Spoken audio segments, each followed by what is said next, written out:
کیا ہوا اگر وہی تمہارا نصیب ہو جس پر تم اپنی ہمت ہار بیٹھے ہو؟ تم جب اس کی چاہت تک پہنچ جاؤ گے تب وہ تم تک تمہاری چاہت پہنچا دے گا۔ اسے جس کی ایک پکار پسند آ جائے وہ اس کی دوسری پکار سننے کے بھی بہانے دیتا ہے۔ وقت مشکل ہوگا لیکن یقین کرو اس آزمائش سے آپ کو اللہ کی محبت مل جائے گی۔ سنو اس کا کن دیر سے نہیں پورے وقت پر ہوگا۔ دعا سے زیادہ طاقت کسی چیز میں نہیں۔ جب انسان اپنے رب پر اس قدر بھروسہ کر لیتا ہے کہ اس کے علاوہ کوئی بھی اس کی ضرورت پوری کرنے والا نہیں تو اللہ بھی اپنے بندے کو مایوس نہیں لوٹاتا۔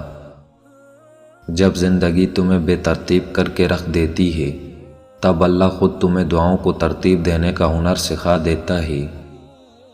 دیکھو اللہ تو تم سے تمہاری ماں سے زیادہ پیار کرتا ہے اور وہ اپنے بندوں پر مہربان ہو کر اسے اپنی محبتوں سے نواز دیتا ہے۔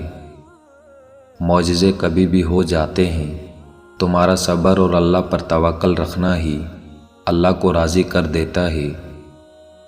دعاؤں کو قبولیت کی گھڑی مل ہی جاتی ہے لیکن بہترین وقت پر۔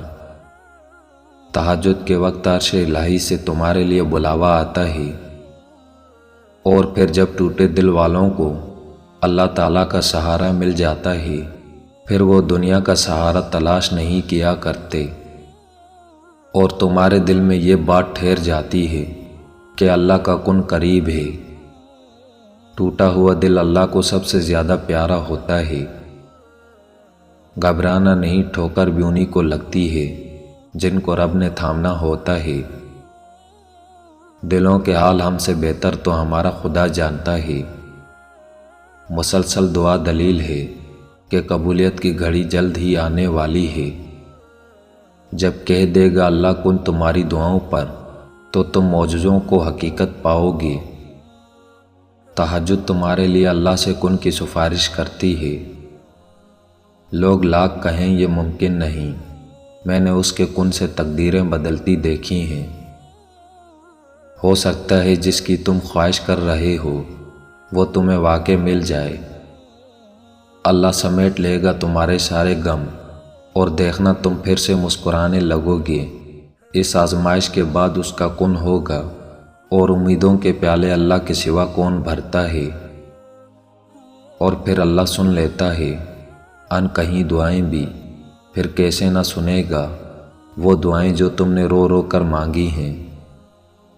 ہر مشکل اپنے ساتھ آسانی لاتی ہے اور پھر وہ تمہاری من پسند چیز کو تم تک لے ہی آئے گا، بس تم صبر اور یقین کے ساتھ مانگتے رہو۔ اور اللہ تمہارے حال سے واقف ہے، تم کیوں پریشان ہوتے ہو؟ ذرا سی مشکل ہی تو ہے، ختم ہو جائے گی۔ تہجد کی دعاؤں کے لیے تو 7 آسمانوں کے پردے اٹھا دیے جاتے ہیں، تو پھر اللہ ایسے معجزے کرتا ہے جو نہ کبھی زمین والوں نے دیکھے ہوتے ہیں نہ آسمان والوں نے۔ کیوں پریشان ہو تم ان حالات سے؟ کیا تم جانتے نہیں تمہارا رب غفور و رحیم ہے؟ اللہ اپنے پیارے بندوں کی دعائیں کبھی رد نہیں کرتا۔ تمہاری دعا قبول ہونے میں دیر ضرور لگتی ہے لیکن دعا قبول ضرور ہوتی ہے، اور اللہ تو ان کی بھی سنتا ہے جو اللہ کو پکارتے بھی نہیں۔ ہو سکتا ہے اللہ نے ہر طرف تمہیں اکیلا کر کے تمہیں اپنی طرف آنے کا موقع دیا ہو۔ میرے رب نے فرمایا مجھ سے مانگو میں تمہاری دعا قبول کروں گا۔ یوں راتوں میں اٹھ اٹھ کر سجدوں کی توفیق ملنا تو بے مطلب تو نہیں ہے۔ اللہ سے دوستی ہی تمہیں مشکلوں سے نکالتی ہے۔ نیت جب صاف ہوتی ہے تو منزل خود ہی آسان ہو جاتی ہے۔ تم اپنا حال دل اللہ کو بتایا کرو، وہی تمہیں سنے گا، یہ دنیا نہیں۔ اور جب آنکھوں سے آنسو آتے ہیں تو سوائے اللہ تعالیٰ کے در کے علاوہ کچھ نظر نہیں آتا۔ تمہاری روتی آنکھوں نے جو شکوے کیے ہیں وہ اللہ نے دیکھے ہیں۔ تہجد کے وقت آنکھوں سے آنسو آنا تمہیں اللہ کے قریب کر دیتا ہے۔ اللہ نے لکھ دیا ہے تمہاری چاہ کو ہی صلہ تمہارا، یوں ہی تھوڑی نہ دعاؤں میں صبر کرنا آ گیا ہے تمہیں۔ تو جان لو جو اللہ نے چنا ہے تمہارے لیے وہ وسیلہ معجزاتی ہے۔ تو ادب سے ہاتھ اٹھائے اس کے روبرو کھڑا رہے تو کیسے ممکن ہے تو کچھ مانگے اور وہ تجھے نہ دے۔ یا اللہ ہماری جھولی اپنے کن سے بھر دے، آمین۔